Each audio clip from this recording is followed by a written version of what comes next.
Біздің үйдің артқы жағында бір апа бар, Гүлнар деген апа бар. Ішетін бар, арақ ішетін бар. Сөйтіп ол ішіп, короче, темекісі кілемге тасталып, сөйтіп үйі бірге өртеніп кеткен өзімен бірге. Ол шынымен болған, мен үйдің өртеніп жатқанын өзім кішкене примерно 5-6 жасымда көрдім. Үйдің өртеніп жатқанын көрдім көзіммен. Пожарныйлар келіп өшіріп. Ол үй қазір типа көп андай қорасының несін шығарады деген сияқты, боқтығын шығарады деген сияқты. Орнына қалған. Ол жер кәдімгідей жер болып қалған қазір.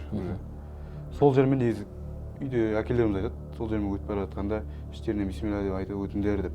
Біз дәл сол Гүлнар дейтін апаның үйінің қасында тұрмын мен. Өтіп бара жатырмын көшемен. Солай не де болса да енді жүре берейін ары қарай бірдеңесін көрейін деп үй жаққа қарай жайлап жүріп келе жатырмын. Сөйтіп келе жатырмын, бірақ алдымнан үлкен бір примерно кішкентай болса білем, примерно бойы 2 метр ана үлкен бір адам көрінеді. Оны мен вообще не деп ойламаймын, қорыққан жоқпын одан. Адам келатыр, алдынан былай өтіп кететін шығар деп ойлаймын. Бұл жаққа жанынан жатқан көшедегі адам болады. Сөйтіп қасына өтемін да, ана кісі мен былай қашсам, менімен бірге былай жолыма түседі ғой ізіме, қардан қашсам. Саған қарсы келтір ғой. Қарама қарсы.